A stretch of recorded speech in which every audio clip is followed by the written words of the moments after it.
Саламатсыздарбы, урматтуу Марал радиосунун угармандары. Бүгүн биздин үй бүлө подкастында мен Богачиев Нурбек, психолог катары сиздер менен бүгүн сөздүн таасири, биз балдарды тарбиялап жосо жашообузда эле чөйрөбүздө эмне үчүн кээде биздин сөздөрүбүздүн эч кандай бир сөзүбүз өтпөй калган учурлар болот, эмне үчүн сөзүбүз такыр эле кандайдыр бир мааниге ээ болбой таасир тийбей калат да. Ошол боюнча сүйлөшмөкчүбүз.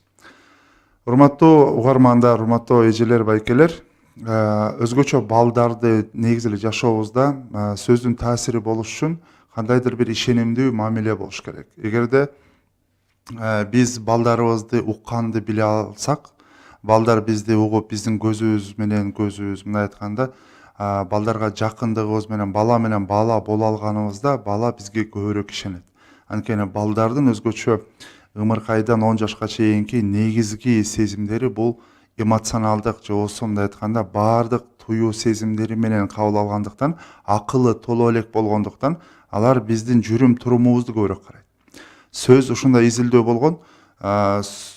Изилдөөдө сөздүн балага кайрылган сөздүн канчалык пайыз таасири бар деп карашканда 7% гана таасири бар экен сөздүн. Ааранда 50% жүрүм турум, кыймыл аракет, көз караш, калган пайыз болсо 43% болсо бул биз кайсыл тондо сүйлөп атабыз, кантип балага кайрылып атабыз, ошол көбүрөөк таасир берген. Бүгүн биз балдарыбызга жана чөйрөбүздөгү адамдарга эмне үчүн мындай айткан сөздөрүбүз, кыймыл аракеттерибиз, же болбосо айтып аткан насааттарыбыз такыр таасир бербей атат, ошол боюнча сүйлөшмөкчүбүз. Урматтуу угармандар, эң башта биз балдарыбыздын ишенимдүү мамиле деп атабыз. Ишенимдүү мамиле түзүлүш үчүн биз балдардын оюн уга билишибиз керек. Балдар өзүн биздин жаныбызда ишенимдүү, коопсуз бир абалда, мындай айтканда, биз менен, ата-энеси менен, же болбосо жакындары менен болгондо бала өзүн коопсуз бир чөйрөдө экенин сезиш керек. Эч нерседен коркпостон өзүнүн оюн, өзүнүн сезимдерин билгизе алгандай болуш керек.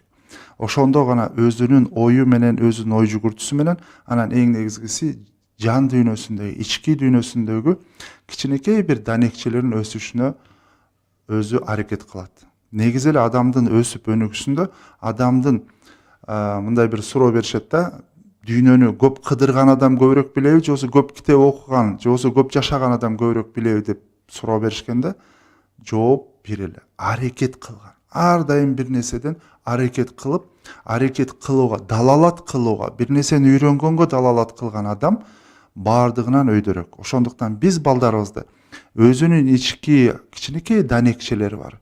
Гуманный педагог Шалва Аманашвили айткандагыдай, ар бир адамдын ичинде кичинекей данекчелер бар дейт.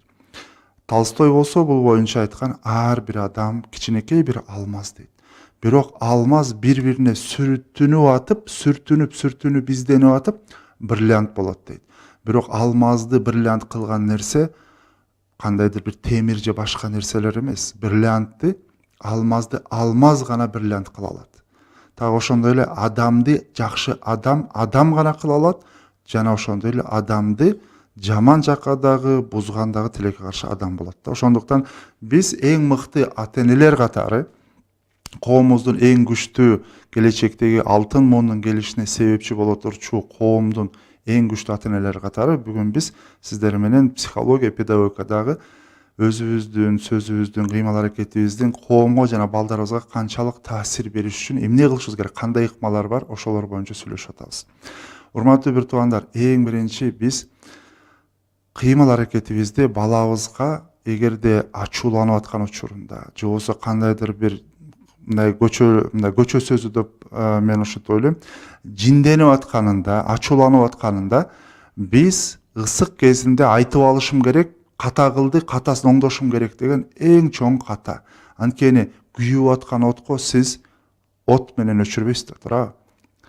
Жан дүйнөсү күйүп атат, ачууланып атат, бир нерсени түшүнбөй атат, гормондор ойноп атат, кортизол менен адреналин деген гормондор канына кирип, колу буту күчтөнүп, тепкиси келип атат, чапкысы келип атат, ачууланып атат. Ошол учурда биз дагы Жок, мен айтышым керек, мен деген атасымын, мен апасымын, сен айт деп бири-бирибизди кээде тукуруп, биз акыл насаат айтканга аракет кылганыбыз эң туура нерсе эмес. Мындай айтканда туура эмес. Анткени ысык кезинде айтышыбыз керек деген бул туура эмес принциптердин бирөөсү. Анын ордунда сууну сиңчүү жерге куй. Кайсыл учурда, туура учурду табышыбыз керек дагы дароо айтып алышта эмес. Балабыз качан даяр болгондо гана түшүндүрүшүбүз керек. Түшүндүрүп атканда дагы кучактоо менен, ийиндерин тийүү менен, башын сылоо менен, ошол ачууланып, сезимдердин кандайдыр бир толкунуна кабылып турган учурунда биз ошол сезимдерин акырын жайма-жай ылдыйлашына себеп болуш үчүн кучакташыбыз керек. Мен СОЗ балдар айылында жетекчи катары иштеп, азыркыга чейин көптөгөн балдар, кыздарды тарбиялап атабыз. Анан көптөгөн апалар бар. Көптөгөн апалар, менин оюмча, бул жашоодогу мен көргөн эң чоң каармандар ошол СОЗ балдар айылынын апалары. Анткени ар бир апа бир жагынан 15-20 балдар тарбиялап атышат. Анан ушул менен 12-13 жылга чамалап калды иштеп атканымда эң чоң терапия балдарды күчтөнткөн, балдарга жардам берген бул кучактоо экенин көрдүм. Ал эмес жүрөгүндө тешиги болгон кичинекей келген балдарды дагы 2-3 жашта келгенде жүрөгүндө тешик бар деп 6 айдан кийин кайра алып барганыбызда ошо тешик бүтүлгөнүн көрдүк. Эмнеге? Мээрим көрдү, сүйүү көрдү, жылуулук көрдү. Ошол менен кучакталды. Балага 1000 сөздөн бир жылуу көз караш, 1000 белектен бир кучактоо, андан дагы өйдө эч нерсе жок. Мисалы, ар бирөөбүз азыр эстеп көрсөңүздөр, балалыгыңарды эстегенде силер атаңар менен апаңар менен ойногонуңарды эстейсиңер. Чоң энеңердин же тайнеңердин жомок айтканын айтып бергенин эстейсиңер. Же болбосо чоң атаңар менен же бирөөлөр ошондой улуу үй бүлөдөгү биздин ата-энелерибиз, чоң ата, чоң энелерибиз бизге үй бир тойдон же болбосо бир жактардан акырын бизге алып келген белектерин эстейбиз. Ошого окшон мунун артында белектин өзү эмес, анын артындагы сезимдер бизди ошого алып барат. Ошол сезимдер менен биз жылуу кандайдыр бир ошол мээбиз менен, оюбуз менен ошол жерге түшүп калабыз. 7 жаш дегенде, 10 жаш дегенде, 6 жаш дегенде биздин балдарыбыз деле так эле ошондой. Кылымдар бою адамдардын сезимдери ар дайым ушундай калыптанып келген, ошол боюнча эле калыптанат. Ошондуктан биз балдарыбызга, кыздарыбызга ишенимдүү, күчтүү, жакшы сезимдерди бергенге аракет кылышыбыз керек. Анын үчүн сезимдерди таанышыбыз керек. Сөзүбүздүн таасири болуш үчүн биринчи дедик, ысык кезинде деп туруп ачууланып аткан, же болбосо ызаланып аткан учурунда дароо эле келип туруп насаат менен, акыл айтуу менен балдарды айтабыз деген нерседен алыс болобуз дагы. Анын ордуна ошол сезимдери толкуп турган учурда биз кучактайбыз. Мен сени түшүнүп атам. Сен азыр учурда ызаланып атасың. Сен азыр ачууланып атасың. Сени кыжалат кылган нерсени мен түшүнүп атам. Кабатыр болушуң бул нормалдуу нерсе. Мен дагы ушундай абалда, мен да ачуулангам. Мен дагы ушундай сенин жашыңда, ушундай менин да башыман өткөн деп өзүбүздүн тажрыйбабыз менен бөлүшүү менен биз балдарыбызды мен дагы сендей элемин. Ошондуктан биз теңбиз. Биз адамбыз, адамдарда ачуулануу, сезимдер ушундай болуп турат. Ошондуктан деп биз биринчиден сезимдерин башкарганды үйрөтөбүз, жүрүм турумун башкарганды үйрөтөбүз, балдарыбыз күчтөнө баштайт. Адамдын денесинин күчтүү болгонун биз күчтүү адам деп айтабыз. Жан дүйнөсү, руханий баалыктары менен калыптанып күчтүү болгон адамды биз кайраттуу деп айтабыз. Кайраттуу адам экен деп качан ички сезимдерин башкара алган, ички сезимдерин тааныган, руханий дүйнөсү күчтүү болгон адамды биз кайраттуу дейбиз. Качан бир адамдын руханий дүйнөсү күчтүү болот, аны кийинки темаларда кылабыз. Сөздүн таасирине келди азыр. Сөздүн таасири жакшы болуш үчүн алыстан бала менен сөз менен мамиле түзбөйбүз, жакындап келебиз. Алыстан кыйкыруу менен, алыстан билбейм, мисалы бала өзүнүн бөлмөсүндө ойноп атып, эжеси менен же байкеси менен урушкан учурда ашканадан биз кыйкыруу менен балага сөзүбүздүн таасири өтпөйт, болбойт.